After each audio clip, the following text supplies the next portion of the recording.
My video is on the contemporary problem of cybercrime and its increase in our society today and what can be done to solve this problem. In almost every home in the world, there's a computer or some device that's connected to the internet. In December of 1995, there were 16 million people globally using the internet.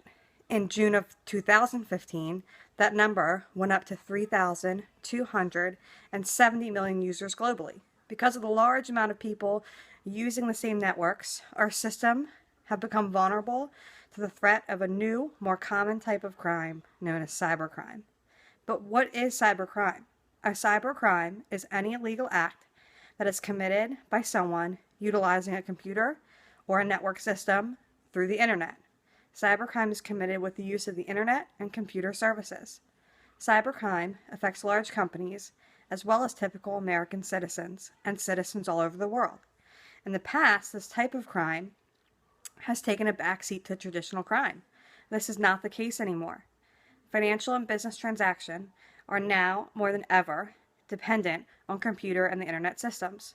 Because of this, economic crime through cybercrime will continue to increase.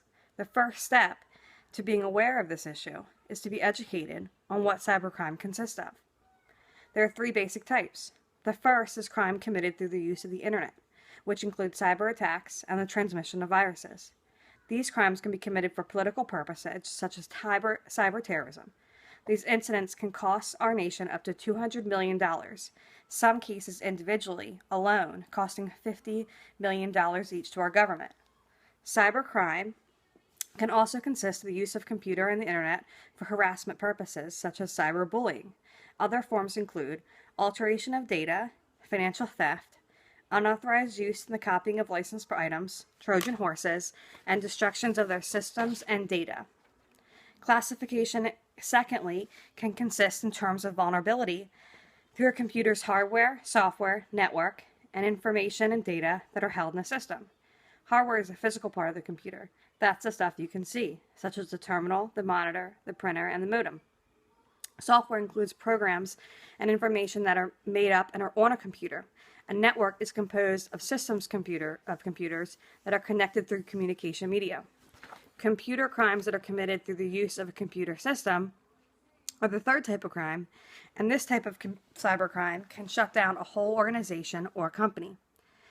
Individuals who commit cybercrime fall into two categories. Insiders, which are people from inside of a company who are aware of the system and how it works. They have the best opportunity to commit cybercrime because they already know how the system works. There's also outsiders, and these are people who do not work for a company. They're working on the outside, using their own computer systems and their own networks in order to commit the illegal activity of cybercrime to an organization, a network, or an individual. People who commit cybercrime can fall into different demographic categories, including adolescents, organized hackers, professional hackers, and disgruntled employees. Adolescents usually are committing cybercrime out of curiosity and aren't necessarily trying to cause any harm or the intent to commit a massive crime. Although when they are educated on computers, they can commit a large amount of crime. Organized hackers are groups of individuals working together to commit crime through the illegal use of the internet and computer systems. Usually they're committing this crime because of some political agenda. Professional hackers are committing cybercrime for the goal of financial gain. They're hacking into a system for financial gain in order to gain credit through other hackers. Discontent employees who are also disgruntled may commit cybercrime to get vengeance on their employer, whether they work there or not. They have a large amount of information about their employer's data and systems and can easily commit this crime. The concept of law exists to protect every member of society from vulnerability to criminal attacks. If we compare this concept to cybercrime, the computer is what is vulnerable to attack.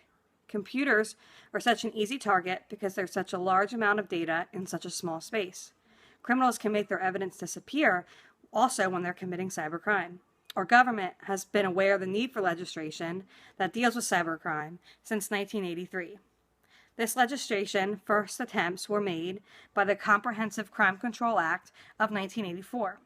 This provided law enforcement, computer users, and prosecutors with a clear statement of what inappropriate computer activity consisted of. This was a new law made to avoid amending any current criminal law, but very quickly it was realized that this law was just not enough to fight the emergence of cybercrime. So in 1986, the Computer Fraud and Abuse Act was formed to protect financial records, classified information, and credit information with government and institutions' computers. It added penalties for fraud that occurred with access devices and computers. Computer-related acts were criminalized along with the stealing of passwords and the damage of data.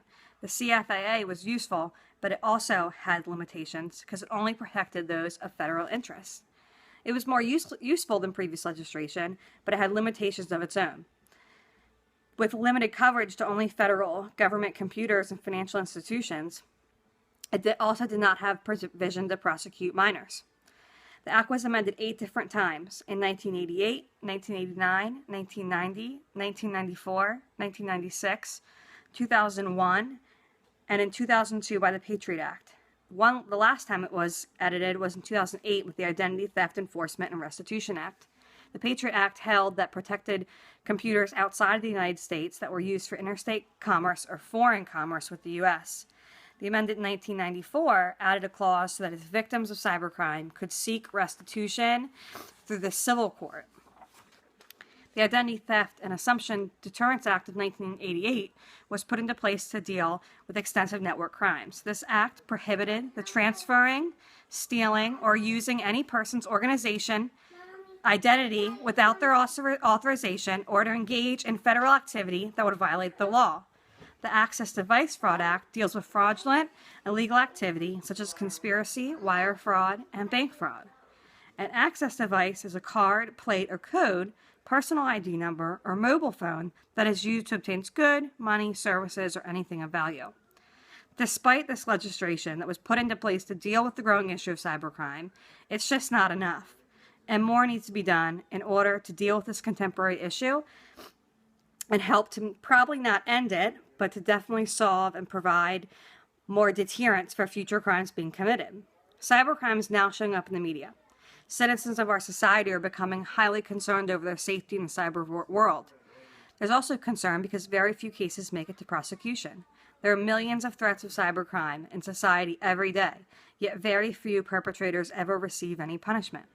That means that the victims of cybercrime are also not receiving any type of compensation for how the victims are never receiving any compensation for the harm that's been done to them.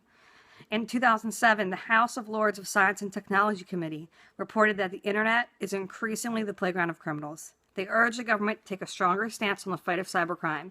Industries and the public certainly agreed. Low prosecution rate could mean two things. It could mean that there's a lack of cybercrime taking place, or it could mean that there's a lack of evidence that's gathered by criminal justice professionals that is making it much harder to fully prosecute a criminal that's committing cybercrime. If the foresaid option is really what's taking place, since surveys show that cybercrime certainly is taking place and is increased, then law enforcement officials need to work in order to seek out new knowledge, information, and training in order to fight this growing trend in crime. The fact that cybercrime takes place in a cyber world undermines the relationship between the legal system and the physical location of crime. This causes an inability for local and federal government to maintain control over crime that's taking place online and through a network. The lack of physical evidence and location of the crime makes it more difficult for criminal justice systems to figure out what specific law to relate to the crime and in what jurisdiction to prosecute the crime. To begin to fight the cybercrime, is my opinion that we need to be a greater amount of research and statistics gained in order to be able to educate both individuals and organizations. Cybercrime has emerged at a rapid pace, and the response to its growth needs to also be the same. Government needs to build research methods so that there can be greater policies and methods and regulation to investigate and promote the prosecution of criminals so we can deter this crime from continuing to happen in the future. If this issue is not put on the forefront, there's a chance that we will not be able to catch up with the advances of cybercrime and our technologies. Educating the public can take place through law enforcement professionals and those skilled in information technology, giving citizens an idea of how they can protect themselves from the pitfalls that take place through the computer network and internet with their confidential information. It is clear that more needs to be done to bring cybercriminals to prosecution, give victims their peace, and to protect our nation from the financial loss and threat of terror. In order for this to happen, 3 things need to take place. Our nation needs to be educated on what is actually taking place through the internet networks and computers that we are utilizing on a daily basis. This would cut down low-level victimization such as fraud, email swindles, and computer viruses. There needs to be distinct units throughout state and local police stations. This is because these police stations are likely to be the first responders to any type of cybercrime that is taking place. They will need to seek and gain evidence and interview witnesses, and without the knowledge to gain this information and take it down, there's low likelihood that there will be prosecution for a criminal. The federal government needs to tighten up their security and measures that are taken to protect our nation from large-scale cybercrime. Then the local and state government can work with the federal government to have a hold on both low-level and high-level cybercrime. In the past, as traditional crime has increased, police agencies have changed the way in which they tackle that specific crime. They end up getting specialized units in order to maintain the level of crime fighting and education for that specific unit. Cybercrime in its growth and impact are no different than any traditional crime that at some point in our history have been on the rise. At the local level, fighting cybercrime has become difficult. Local officers are first responders, and because of this and what I previously stated, they need to have the knowledge to handle a cybercrime situation. They must have the ability to interview witnesses, preserve, and gather evidence. Most local officers do not have the appropriate training to deal with cybercrime and cybercriminals.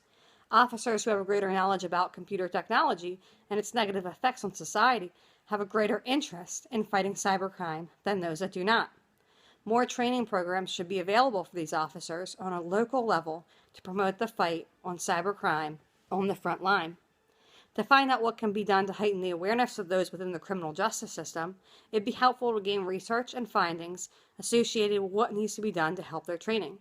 Gathering evidence through qualitative research using open-ended questions in an interview setting could provide in what we need in which to gauge what needs to be done better to train our officers on the local level. This could again also be taken into those with the state and federal government. The fight to educate criminal justice professionals cannot just end with local police departments. All parties in the criminal justice system need to gain more education and training. This includes legislators and judges. Even each district attorney's office would benefit from having a prosecutor who has the education on cybercrime, its meanings, and its effects. In order to strengthen the fight on cybercrime as a nation, all levels must be educated and trained on the mechanism of cybercrime in order to well-round our ability to investigate, prosecute, and punish cyber offenders. In addition to local officers being educated and other individuals involved in the prosecution process, federal regulation and task forces specific for cybercrime should be necessary. Each territory within the United States, if everyone had an agency just for cybercrime, our chances as a society fighting cybercrime will be handled in a much more efficient manner. Each agent in those units could undergo specialized training suited exactly for their specific job. Agents in these units would then have a passion for fighting cybercrime. The FBI has already started the initiative as a result of the attacks of September 11th. In the past, the FBI mostly concentrated on bank robberies, kidnappers, and robbers. But cybercrime initiatives have become their mission. This proposal is what needs to happen in order to fight this ongoing issue of cybercrime that, like I've said many times, is only going to continue to grow over time. Only a small fraction of cybercrimes can be tackled when there is not enough manpower or ability or knowledge built in the same rate of these technological advances are growing. In Charlotte, North Carolina, the FBI has grounded a computer crimes unit. These individuals employed work as a form of cyber cops. Funding permitted, the FBI is hoping to have 16 different infrastructure, protection, and computer crime units to activate the fight on cybercrime. The National Cybercrime Training Partnership has been put into place to handle the training on all levels of police units so that the education can take place both with investigating and fighting cybercrime. Strengthening these types of organizations are a key factor in the fight on this growing problem in our society. There then becomes the issue of the fact that cybercriminals, they're able to attack from other countries and penetrate into our systems in the United States. Research has shown that it becomes difficult to have electronic barriers to figure out how just to contain and to punish cybercriminals throughout the world. In some countries, their laws and regulations pertaining to cybercrime, as other crimes, are just not the same as ours in the United States. They are prosecuted at a different rate, and their laws grow at a different rate than what ours do in the United States. Growing dimensions globally and the world's entire reliance on the use of computers and the internet makes a need for a penal code that will cover the entire body of the law internationally. This would provide a uniform set of definitions and consequences that will govern cybercrime. It would be imperative for there to be no territorial boundaries so that these laws could effectively bring upon prosecution regardless of the perpetrator's location. In order to jumpstart this globally, there are 3 initiatives that would need to take place. These initiatives would set in motion the fight on cybercrime and prosecution on an international level to alleviate issues pertaining to different jurisdictions. The first would be implementing universal jurisdiction for cybercrime, which will provide the availability for deterrence. This would extend the jurisdiction of law throughout cyberspace and specifically would help to fight terroristic cybercriminals. This would take away a cybercriminal's ability to hide their evidence, to hide where they are, and to make cyberspace their playground. There would also, secondly, need to be a concurrent application of laws and legislation throughout other nations and not just in the U.S. The adoption of international statutes had the downfall because of waiting for the progression of other nations and their ability to set up and execute statutes at the same rate as other nations. But this would sure make that all cybercriminals would execute it at the same rate and the same extent throughout the nation. This would need to be universal participation, although through everybody in the world, and treaties would need to be signed between all nations. The third would be the commitment to a detailed code of punishment associated with cybercrime through an international court. This would include eliminating discrepancies that get in the way of multiple enforcement agencies and their fight on cybercrime worldwide.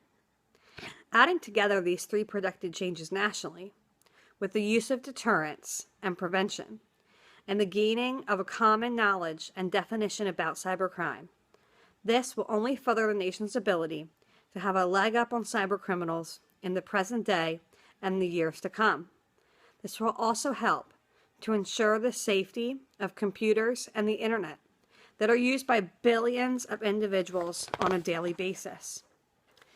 Whether those individuals are a common member of society, purchasing their Christmas gifts through the use of online shopping, or government officials that are dealing with e-commerce and the storing of confidential files. Cybercrime is very unique. It needs a non-traditional approach, and this non-traditional approach needs to be implemented in our criminal justice system sooner than later.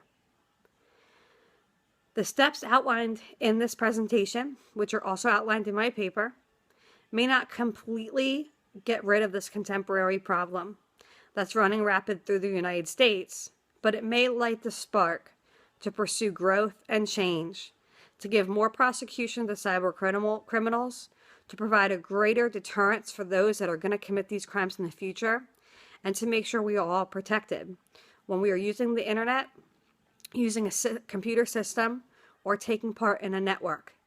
As technology continues to grow and prosper, and the use of computer and internet grow rapidly over time, law enforcement agencies throughout the United States, and even nations abroad, need to grow in a great understanding and prosecution of cyber criminals to make cyberspace a safe place, and to make our world and nation a safe place, whether it be on the streets or in cyberspace. And that is the end of my presentation. If you have any questions, please post them in the comment, and I will be sure to film again and answer any that you have. Have a great night.